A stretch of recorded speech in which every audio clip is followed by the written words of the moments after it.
All right. Happy New Year. I know we took an extra week, but this is the nonprofit newsfeed / Whole Whale podcast, a little crossover because we're talking about what we think nonprofit digital marketers need to be watching for in 2024. My name is George Weiner, just in case it's new year, new you, new time to the podcast. And I have Nick Agile.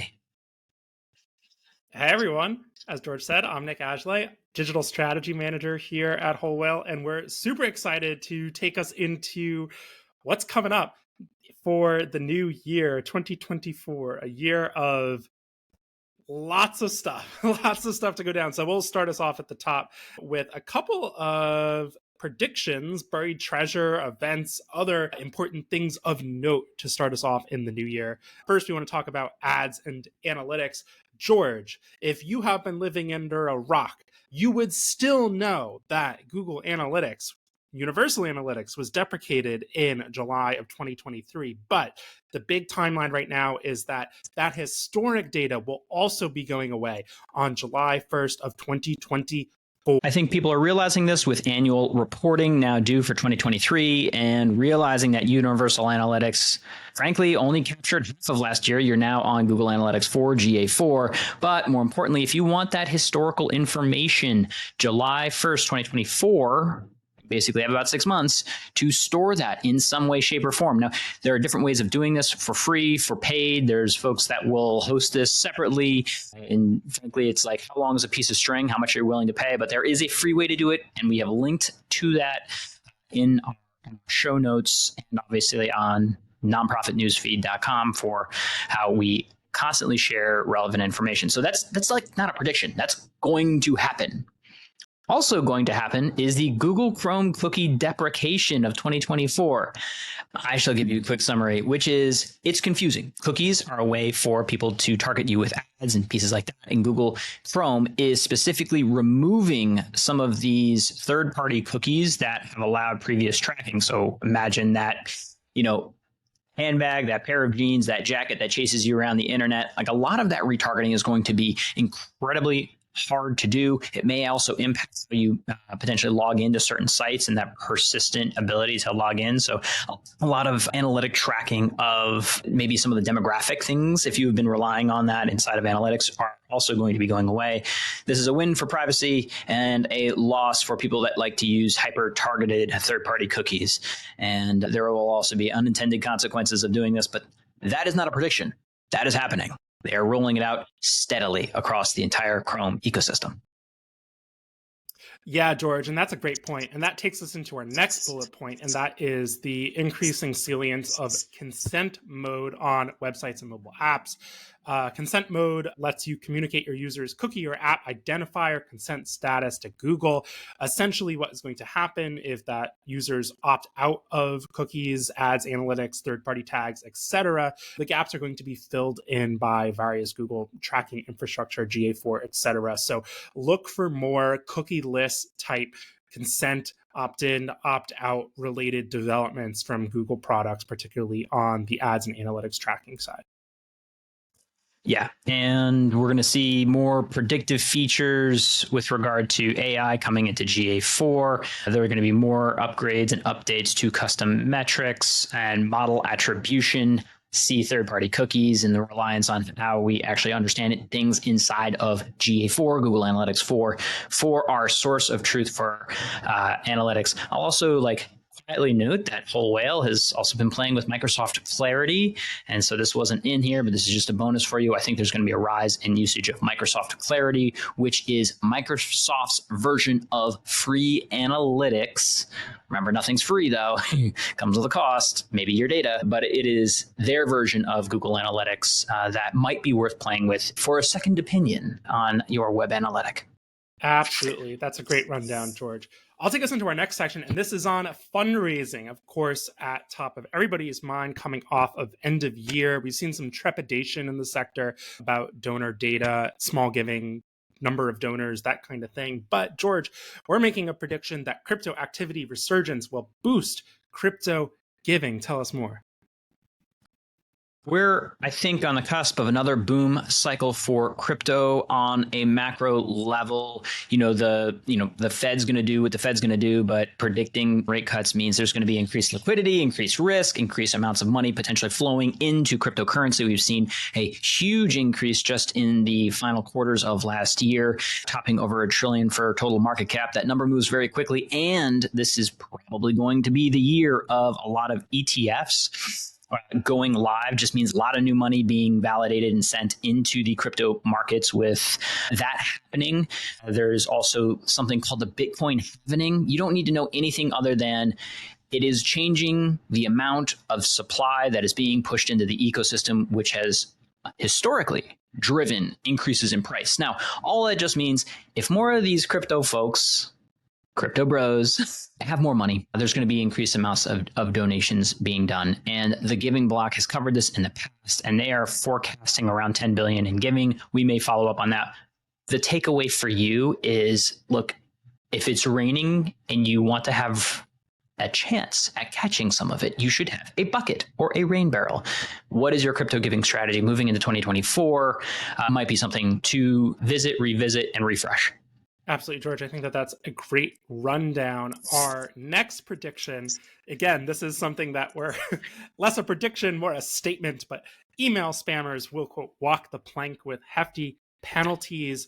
Google is clamping down on list buying, implementing strict rules around identifying spam. This is especially salient moving into an election year in which we can see an increase in political advocacy and campaign-related spam emails. But essentially, George, your lists need to be in tip-top shape or you risk getting deprecated entirely from Gmail. Kind of flew under the radar, and I brought it up. I was listening to some other very smart marketing podcasts in the for-profit sector, and ultimately, if you get a spam rating of 0.3 or higher on a send, you're done, which is shocking. Like, it is a seemingly one strike and you're out. And by out, it means like the domain that sent that is forever put on the do not allow through list of Google and the 10 people using Yahoo emails. So I think, this is something to pay attention to for the season of list buying around political engagement, and that traditional strategy carries just a unprecedented risk. Also, it's just not good to do for your brand. Yeah, George, I think that's a great idea. We actively advise our clients not to list buy. It's Correct. just not worth it. And correct. It's never been less worth it, to be honest. Don't do it. It's not going to be of value. It's so much better to nurture your users from aware to engaged and to up folks into engaging with your mission in a holistic and much more authentic way than merely spamming them with emails that you bought in some list exchange.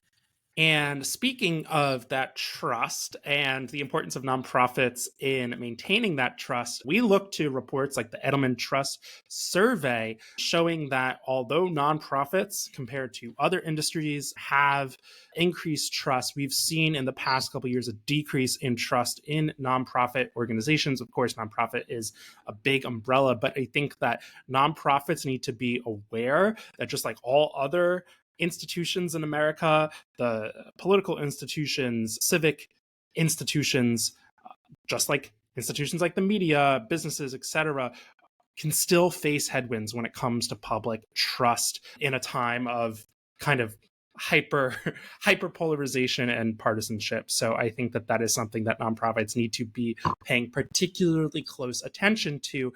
Something I like to talk about is increasing donor confidence. How can you increase donor confidence? Advertise your rating on Charity Navigator, making your financials fully available, annual reports, demonstrating impact via data, really communicating the value of your programs and services, being authentic and honest with your audience, I think are going to be absolutely essential. We'll talk about this more in a year where there's going to be more noise than almost any advertising or otherwise fundraising year in recent memory. Yeah. In the words of like Dan and Chip Heath in their books, like they talk about the head and the heart, the elephant and the rider. You were talking about some of the riders speaking to the head, like here are stats, here are things. Don't miss in your communications the testimonials, the messages from donors of like, hey, I've been giving to this organization for 5 years. Why? Get it in their voice. Get that in your messaging. Bring that forward, head and the heart. And I think more than ever, I think that is a bit of a headwind, but also opportunity in your communications. So it is still fresh. You can still potentially ask some of your donors for some of those messages of like, why did you give? Give me that answer and give me the permission to use your face, your name in that explanation. And I think that can begin to help you move in the right direction into a year where trust may still be dropping. All right. This next one is a bit of, a bit more of a prediction. However, I think something very potent is about to happen with regard to SMS, text message marketing. I think it's going to significantly increase and also potentially be increased for fundraising and noise. Why? MailChimp quietly rolled this out into their system in December. And I was like, whoa, what is this? And they were like pushing it out as an easy on-ramp to SMS messaging alongside, and this is important, alongside your email campaign messaging inside of MailChimp, one of the biggest providers for, email CRM messaging. So look, I think it is a new opportunity to try. It is a communication platform that has been protected, the most protected, I will say, from spam. It seems like everyone actually cares about a bit more the SMS spam level. Now, playing with it takes some time. I'm a huge fan of it because people open it at a much higher rate, and it is worth taking a look at how you bring this into your communication drumbeat strategy, especially because it is being made so easily inside of the MailChimp platform. Yeah, George, I think that's a great note. But to your point, also something to be aware of is that political campaigns, I think, have been historically more adept at using SMS than the traditional nonprofit routes. And we're going to see a ton of that, particularly in Q3 and Q4. Are you telling me that Joe Biden isn't personally text messaging me about the urgency that there is for donating to the DNC right now? George, Joe Biden and I are biffles. We text every night. And yeah, fair. To be honest.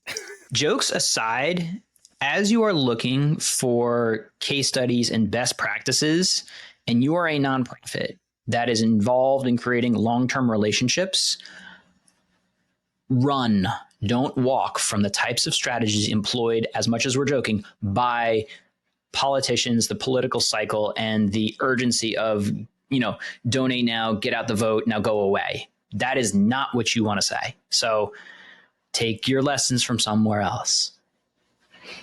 Yeah. And to that end, in 2020, we did a lot of reporting on this podcast about sketchy donation practices employed by both parties on WinRed and ActBlue. Never automatically send people to a donate form where they're giving monthly and they don't know it, right? Be ethical. Foster authentic relationships. Don't trick people into donating to you. Don't fall for that trap. Yeah. All right, George, it's come. Tell us about the rise of search-generated experiences. SGE. If this is the first time you're hearing it, I'm sorry, because it won't be the last. This is the new abstract branding of we're changing the entire way search is involved and moving it to an AI answers your question instead of a list of blue links on search result page works. This change is absolutely going to be happening this year across major search platforms, most importantly, Google. What this means, I can speculate, I can guess, I can certainly say that I believe if an AI answers some of the basic fundamental questions about your organic search result in a reliable, confident, easy way, I don't understand why someone may click to your site. So one of the things you may see is drops in organic traffic on certain easy answer, AI answer questions. And you're going to want to pay attention to that. You're going to want to understand your Google Search Console and then begin to create a new frankly, chat first strategy for how you are responding to new types of content that deepen engagement, focus on long tail, and hopefully begin to work with these new search experiences. Search generated experience, though, is coming. And it is something that we are actively working on with our clients to adapt and respond to. Yeah, George, I think that that's a really important primer. I think relatedly, a lot of people will be paying attention to how companies like Google, for example, do this without cannibalizing their advertising revenue. People looking to see how this works with, how does this work with Google Ads? How does this work with content for content creators? To that point, we're seeing a ton of momentum, both in the legal arena, lawsuits, as well as regulatory regimes around AI. The New York Times sued OpenAI in a quite significant case about copyright infringement, scraping New York Times articles for its LLMs.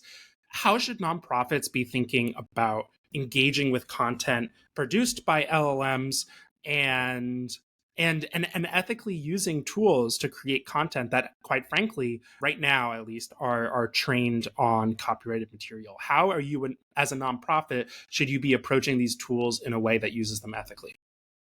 I think the time has come for an AI policy, one way or the other, that is one level public. What are you putting on your site to tell folks how you are or are not using this? And, short, effective, but some of the things I'd recommend if you're doing it in one sentence is that you are always making sure that there is a human in the loop with regard to the content that you are creating, and that you will publicly disclose when content is, directly generated with aid of AI, including not limited to multimedia AI images, and as video gets better this year. So I think it is that two-part that you're going to do it ethically. You're going to keep a human in the loop, and also that you'll disclose it. Like, check those boxes and go forward. We have a whole longer AI policy generator on CauseWriter that will help you walk through that.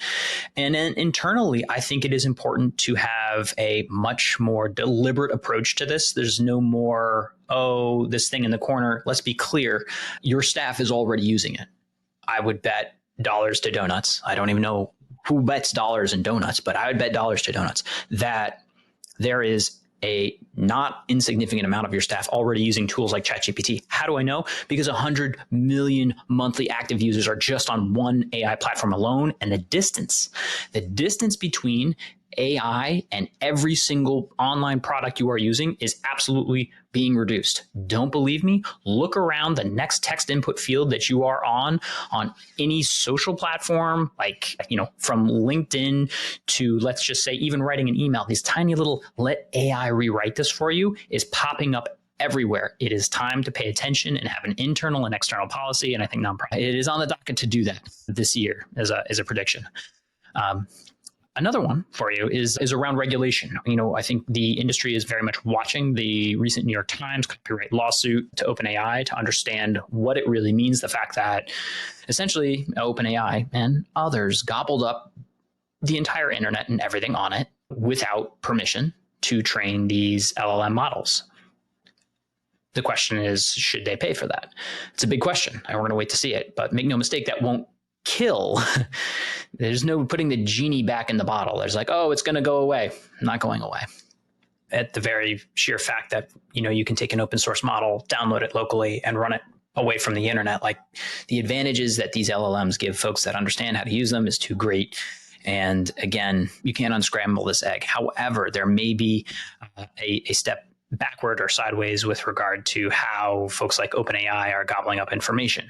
That said, we at Whole Whale are very careful about telling our clients, and also through CauseWriter, to be careful that all of these LLMs, large language models, will be very hungry for new text, new content. And if your team, for example, is taking these internal documents and suddenly blasting them onto what they think are like just these like innocent chats, make no mistake, you're feeding an LLM with unpredictable results, especially if, let's say, that information is proprietary, if it is maybe inaccurate because it is a draft, and you're going back and forth feeding and training the next version of an LLM with inaccurate information. I don't love your odds for good things happening if that happens. Yeah, George, I think that that's really important. And I think nonprofits should be active participants in shaping what ethical AI usage looks like in our societies for our communities and constituents, just like social media, in different but not dramatically less important ways. AI could reshape the nature of work, how we use technology as a society, and nonprofits can't be asleep at the wheel. George, we have just a couple minutes left, but I want to make sure we get to some big things. Of course, we've kind of alluded it to this year, but of course, this is going to be a chaotic year around the world. We're already seeing 2024 off to a chaotic start in global events. Of course, the continuing conflict in Israel and Gaza. But this will be a record setting election year where approximately 60 to 70 countries, depending on how you count, will face national elections, including the United States, Taiwan, Ukraine, Mexico, India, Pakistan, the EU, potentially the UK, South Africa, Senegal. Really important national elections. Billions of people will be going to the polls. So we are going to see heightened engagement from particularly folks working along political advocacy, human rights, democracy. A lot of that will really be on the line this year across the world with decade-defining implications depending on how this year goes. So expect a lot of noise, and I think your nonprofit is going to need to be smart when it comes to cutting through that noise, because there's certainly going to be a lot of it this year. To that end, George, you've also been really emphasizing the role of video first communication, particularly short form video content. Of course, YouTube kind of copied what TikTok started, etc. Now, every social media is pushing short form video content, 60-second or less clips. We've been working hard on that. You can use AI to chop that up real efficiently. And we're also looking to competitor social media platforms as places like Twitter become less stable, more of a cesspool, et cetera, looking to sites like Threads, Blue Sky, Mastodon, Discord as potentially becoming into increasing prominence, as well as the role for particularly folks in the political democracy rights arena, usages of tools like Telegram, WhatsApp as sources of kind of more localized communities. I think there's an increasing emphasis among organizers, people focused on community engagement, et cetera, of using groups, think Facebook groups, but you're seeing similar kind of dynamics playing out on Telegram and WhatsApp, et cetera. So I think that is a trend from a more macro social media perspective. Yeah, I think it's important to note that I think you need to adopt a video first communication strategy some way, somehow, because every single major platform now pushes short form video content. And I think you're right. There's going to be a rise of a tier 2 social platform. I don't know what it is, but I know that it is probably going to happen, and it's worth exploring that. All right. Boy, we fit a lot in there. Thanks, Nick. I'm really looking forward to this year and adapting and adjusting our strategies as need as we move into it. And yeah, happy 2024, buddy. Happy 2024. It's going to be busy, but it's going to be great. Oh, wait a minute. I feel like I owe folks a quick joke. Do you got a second? Because I do have a question for you. Sure, George, hit me with it. Sure. Sorry. I have to. All right. According to the CDC Foundation, which is faster, hot or cold? Oh, I don't know. Hot. Colds are easy to catch. This message, definitely not medical advice, didn't come from the CDC Foundation, but yeah, colds are easy to catch. So hot, obviously much faster. All right, Nick, I'll see you out there. See you, George.